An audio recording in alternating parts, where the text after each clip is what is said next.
그러므로 너희 마음의 허리를 동이고 근신하여 예수 그리스도에 나타나실 때 너희에게 가져올 은혜를 온전히 바랄지어다. 너희 마음의 허리를 동이고 허리에 띠를 띠고 동이란 말씀입니다. 지금 사도 베드로가 로마의 대박해를 앞두고 있는 성도들에게 이렇게 권면하는 겁니다.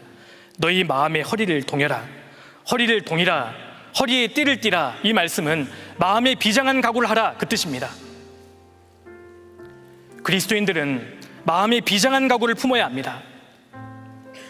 고대에 중국 형벌 중에 요참이 있었습니다. 허리를 잘라버리는 겁니다. 허리를 잘라버리면 그 사람은 힘을 쓰질 못하잖아요. 성경에도 허리를 꺾으사라는 표현이 나옵니다. 허리를 다치면 그 사람은 힘을 발휘를 못합니다. 신앙의 허리는 마음입니다. 그래서 신앙생활의 성패는 마음에 있습니다. 비장한 각오를 가지고 신앙생활을 하는 사람과 마음을 풀어놓고 하는 사람은 다르잖아요. 마음에 비장한 각오를 품으면 없던 힘도 생기고 마음에 즐거움이 올라오게 됩니다. 핍박을 받아도 즐겁고 고난을 당해도 즐거워요.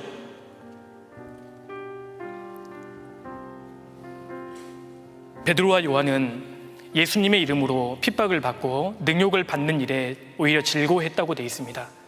사도 바울과 실라는 감옥에서 뭐 했는 줄 아시죠? 찬미했습니다. 그리스도께서 이미 육체의 고난을 받으셨으니 너희도 같은 마음으로 갑옷을 삼으라. 주님이 육체의 고난을 받으셨잖아요. 너희도 같은 마음으로 갑옷을 삼으라. 어차피 고난 받겠다, 이런 각오를 품으라는 뜻입니다. 이것이 우리의 갑옷이 될 겁니다. 주님이 비참한 모습으로 십자가를 지고 가셨는데 나도 고난 받아야지. 어차피 신앙생활은 고난입니다. 나도 고난 받겠다, 이렇게 마음에 비장한 각오가 되어 있을 때 주님이 주신 십자가를 지고 주님 뒤를 따라가면서도 즐거워할 수 있는 겁니다. 잠깐 근심하지 않을 수 없었으나 오히려 크게 기뻐하도다. 이것이 그리스도인들입니다. 우리가 구원을 받고 고생한다고 하지만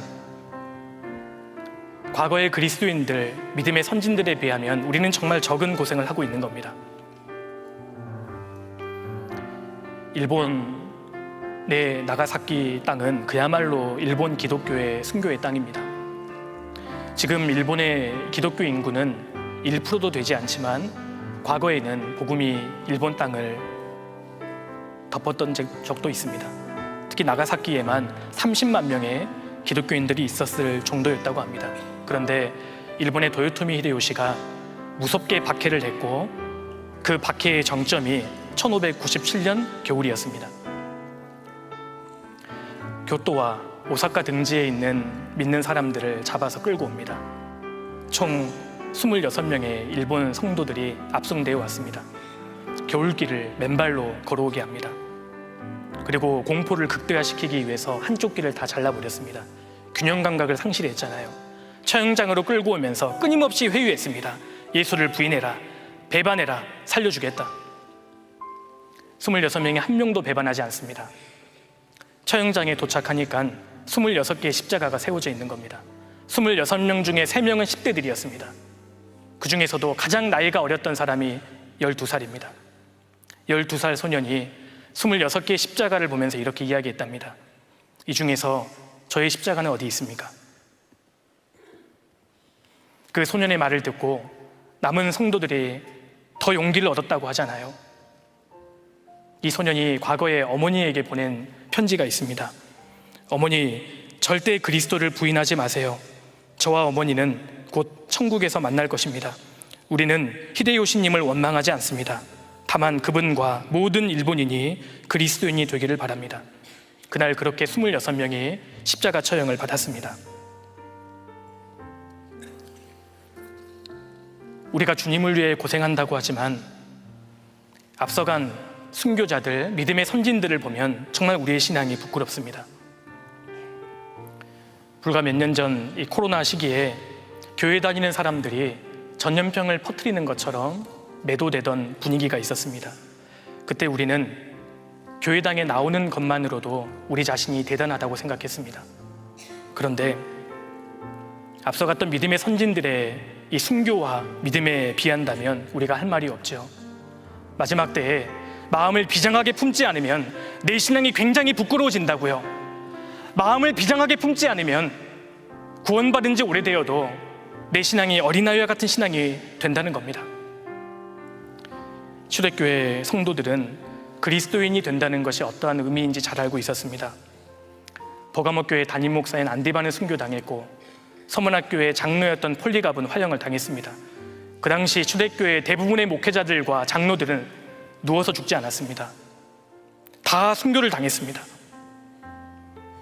예수 믿는다는 말, 이거 하나만 저버리면, 예수님을 부인하면 그들은 편하게 살 수 있었습니다. 그런데 그렇지 않았기 때문에 그들은 체포되고 감옥에 갇히고 사자의 밥이 되고 직장을 잃어버리고 추방당하고 처형당했잖아요.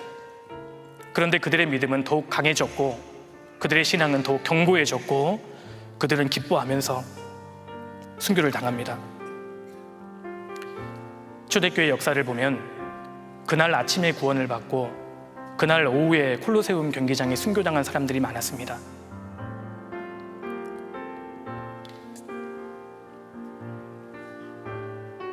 그런데 오히려 그들의 믿음은 강해졌습니다. 그들은 즐거이 헌신했고 그래서 세상은 그들을 감당하지 못했습니다. 나는 어떠세요? 우리는 어떠합니까? 지금 우리의 믿음이 굉장히 약해졌습니다. 복음 전하는 것 때문에 최근에 감옥 가신 분 계십니까?